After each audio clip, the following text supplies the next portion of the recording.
टापांचा आवाज, नक्कीच उग्रसेनानं आमचा शोध घेण्यासाठी सैनिक पाठवले असणार.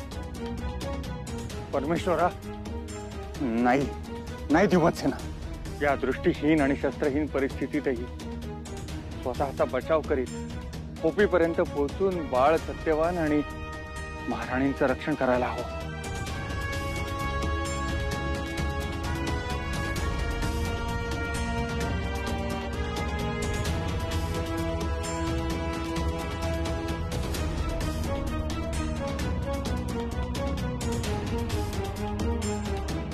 महाराणी, महाराणी, महाराणी, सैनिक आपल्या मागावर आहे. आपल्याला लपायला हवे.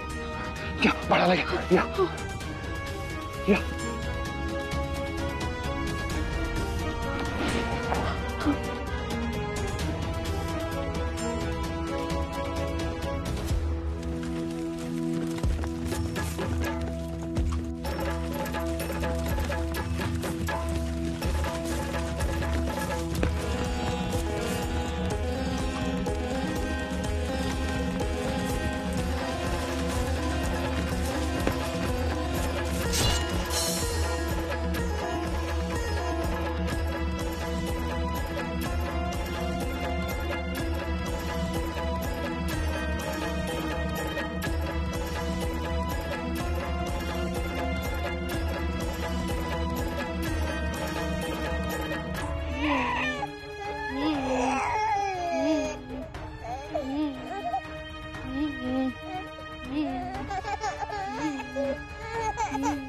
निर्मला,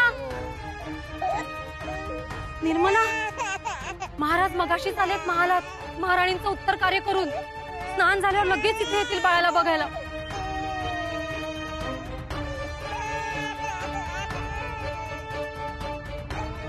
मला फार भीती वाटतेय. अजूनही बाळ रडतच आहे ग. तिकडे तिकडे राजमाता आधीच तुझ्यावर रागवलेल्या आहेत, पण आता महाराजही चिडले तर कसंही करून उगी कर बाळाला. अहो मावशी, हिचं रडू थांबावं म्हणून मी जीवाचं रान करते हो, पण काय करू, रडायची थांबतच नाहीये ही. आणि कशी थांबेल? तिच्या आईला शोधती होती. भूलोक प्रतिपालक, शौर्य तेज मंडित, अतुल पराक्रमी राजाधिराज अश्वपती यांचं आगमन होत आहे.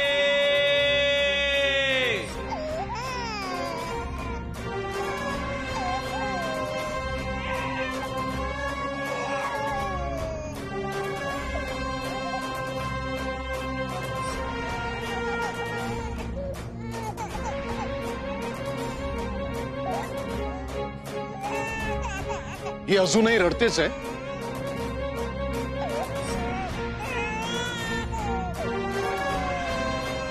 होय होय महाराज. आणि आणि आणि काय?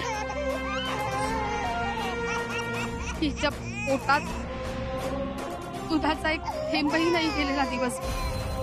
काय? कसं चालेल? तुम्हाला जमत नव्हतं तर राजमातांकडे घेऊन जायचं ना.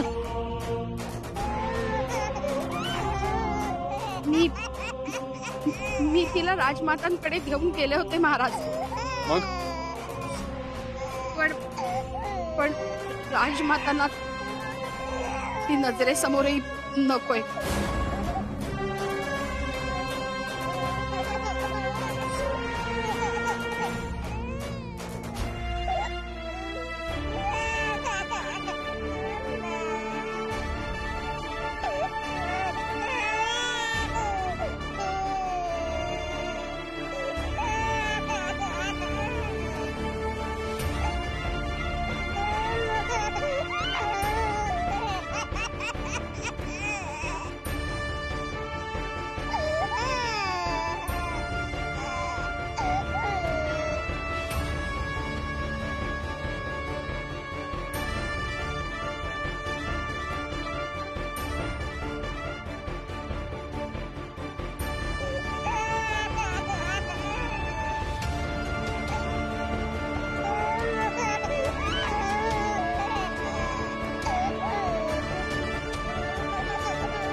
हा महाराजांचा गाजलेला हत्ती, त्या गिरीधरने घडवलेला. नेला होता त्याला राजेशाही हत्तीवरून थाटामाटात. तोच हत्ती आहे बाळाचं पहिलं खेळणं. हे इथे आहे. जे राजा राणी पण इथेच असणार. चला शोधा त्यांना.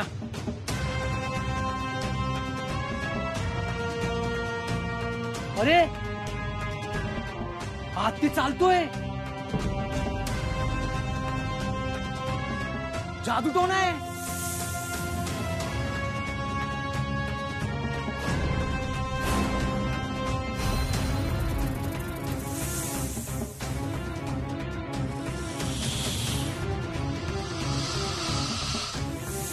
महिपत भाला दे.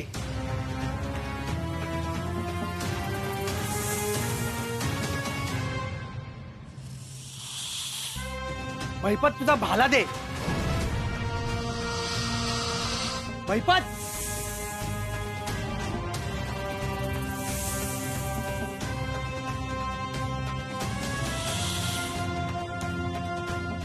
मागे जाऊ नको. पायाखाली नागे.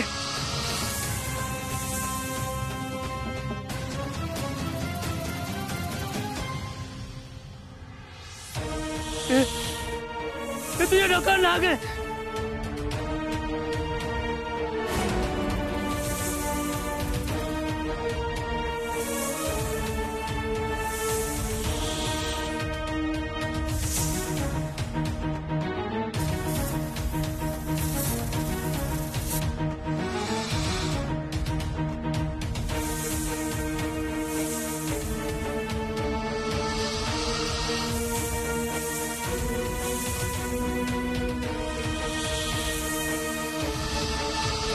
पळा.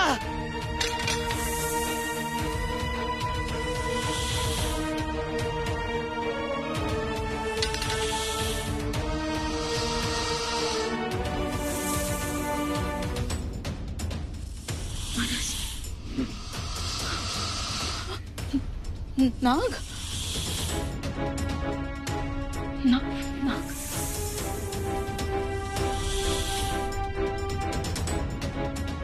महाराज नाग.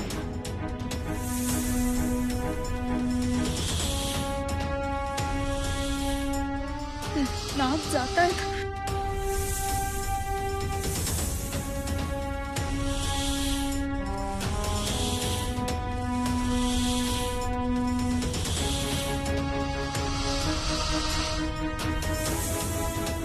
त्यांनीच सैनिकांना पिटाळून लावलं आणि आपला जीव वाचवला महाराज. होय महाराणी, परमेश्वराची कृपा. परंतु त्याच्या मनी काय आहे हे मात्र उमगत नाही. नियतीच्या पोटी काहीही लपलेलं असो, परंतु या क्षणी इतकंच वाटतंय की आत्ता जरी आपला जीव वाचला असला तरी उग्रसेनचा धोका अजूनही टळलेला नाही. सैनिक असेच आपल्या मागावर येत राहणार. आपल्या आणि सत्यवानाच्या जीवावर सतत टांगती तलवार राहणार महाराज. या सगळ्याला तोंड कसे द्यायचे याचाच विचार मी करीत होतो. बुध्या वनातून आला की त्याच्याशी बोलून पाहतो. भिल्ल सेना उभी करता येते का ते पाहू. नाही महाराज, असा विचार देखील मनात आणू नका. या क्षणी आपली बाजू अगदी कमकुवत आहे. आपण अधिकारहीन, दृष्टीहीन आहात. आपला फार मोठा विश्वासघात आपल्याच माणसांकडून झालाय आणि सगळ्यात महत्वाची गोष्ट म्हणजे आपल्या पदरी आपला तान्हा आहे. त्याचं जीवापाड रक्षण करणं हे आपलं परम कर्तव्य आहे महाराज.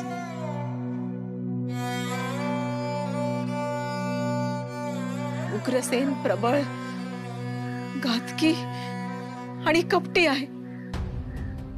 त्याचं भय कायम राहणार. मी आपल्या समोर हात जोडते महाराज.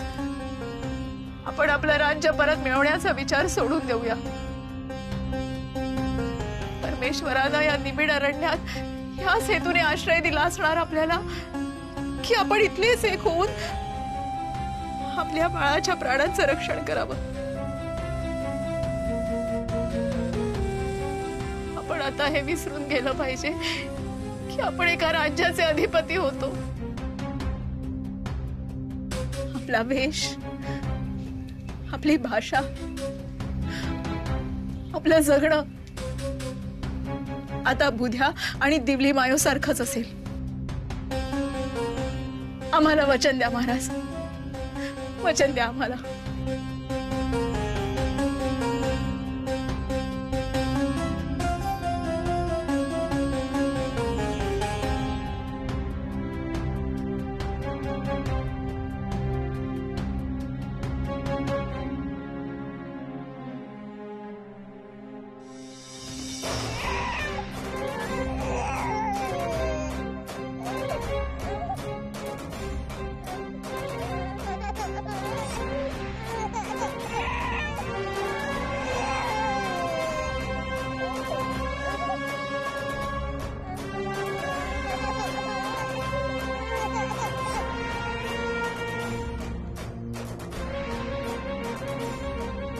हे काय ऐकतोय आम्ही मातोश्री?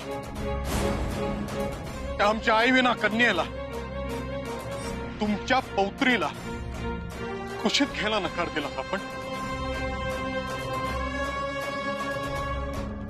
त्या सुकुमार तान्हीचं आक्रंदन ऐकूनही दुधाचा एक थेंबही घेत नाहीये, ऐकून चिंता नाही वाटली आपल्याला.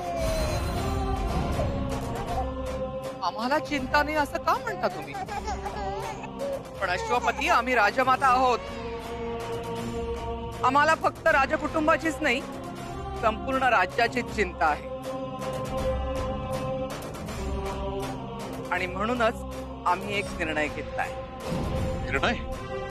होय, असा निर्णय की जो अंमलात येता क्षणी तुमचं, या तान्हुलीचं आणि प्रजेचं दुःख हरण करेल.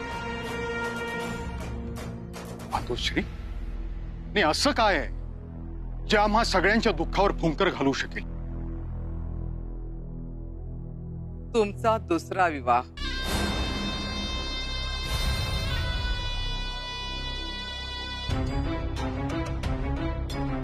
मातोश्री, काय बोलताय? आमची प्राणप्रिय सखी, या राज्याची महाराणी, तिच्या लाडक्या सावित्रीला पोरकं करून गेली.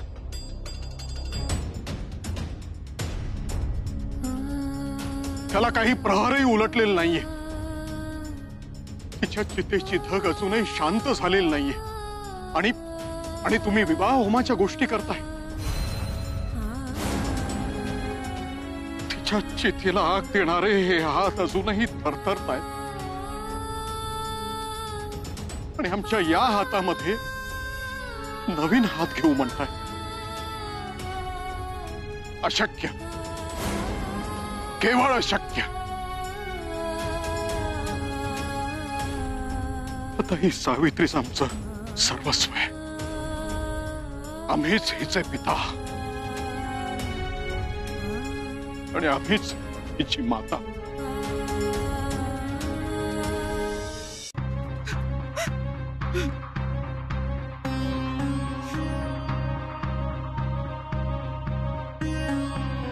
आम्ही तुमच्या भल्याचा विचार करतो आहोत आणि तुम्ही मात्र आमच्या बोलण्याचा विपर्यास करीत आहात.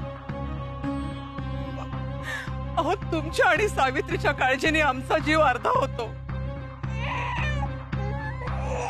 आम्हाला तुमचं पत्नी वियोगाचं दुःख कळतंय आणि तुमची माया ही समजतीये. पण अश्वपती, पण दोन पैकी एक दुःख बाजूला सारलं तर दुसऱ्या दुःखावर कायमची मात करता येईल हे ध्यानी घ्या. मातोश्री, अहो, हिचा टाहो आईच्या खुशीसाठी आहे. तुम्ही कितीही जीव लावलात तरी तिचं समाधान नाही होणार. तिला आई हवी आहे. आणि एक लक्षात घ्या, ही कन्या आहे. कले कलेनं वाढत जाईल ही चंद्रकोर आणि एक दिवस वयात येईल.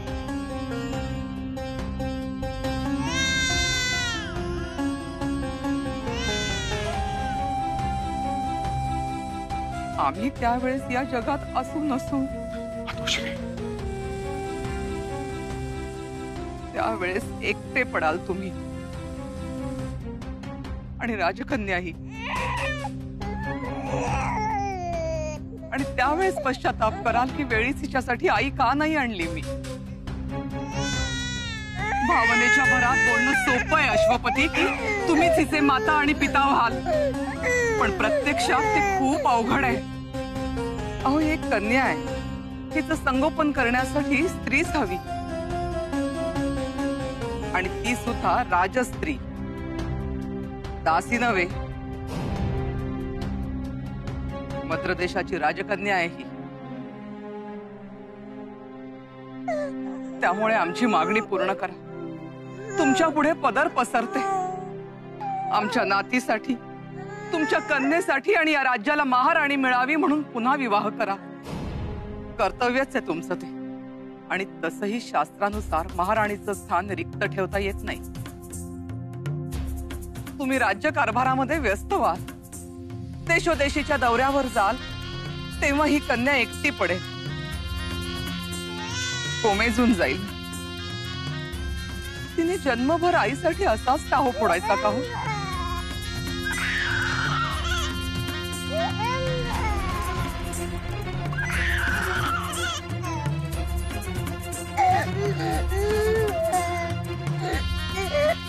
सांगा ना. पटतंय आम्हाला मातोश्री, पटतंय आम्हाला. तुम्ही म्हणाल तसंच करू आम्ही, पण केवळ आमच्या या बाळासाठी. पाहिलंच सावित्री, तुझ्या पित्याला तुझी किती काळजी येते. तुला मघाशी आम्ही उचलून घेतलं नाही, कारण सोयर आणि सूतक एकत्र चालवतं. अशा वेळेला सूतक संपलं. या क्षणापासून सूतक संपलं. या मद्र देशीचे सिंहासनाधीष्ठित राजे, या अधिकारानं आम्ही जाहीर करतो की महाराणींच्या स्वर्गवासामुळे लागलेलं सूतक या क्षणी संपलं. आमच्या नवजात कन्येवरचं दुःखाचं सावट आम्हाला पुसून टाकायचंय. हा शोक आमच्या हृदयाच्या तळाशी ठेवून तिच्या स्वागताचा सोहळा या राजवाड्यात आणि साऱ्या राज्यामध्ये साजरा होईल. आज आमच्या राज्यात आणि सीमेवर कोणीही उपाशी राहू नये म्हणून सर्वत्र अन्नछत्र लावा आणि आमच्या कन्येनं दूध प्राशन करावं म्हणून प्रजाजनांचे आशीर्वाद मिळवा. आज्ञा महाराज.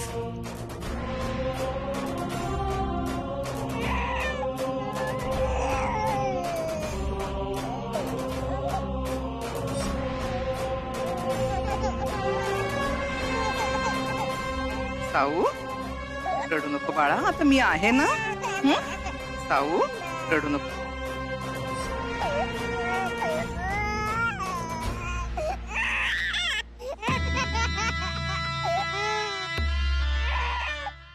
आल्या आल्या आईला गिळस.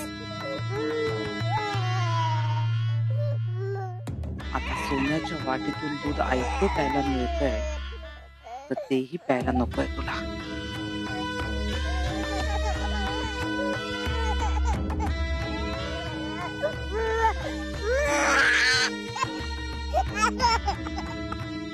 आईचा जीव घेऊन पोट भरलेलं दिसतंय तुझं. अगं, आता मिळतंय तर पिऊन घे. उद्या सावत्र आई आली आणि तुम्ही राज्याला वारस दिला की तू कितीही टाऊ फोडला तरी ढोंकूनही कोणी तुझ्याकडे बघणार नाही.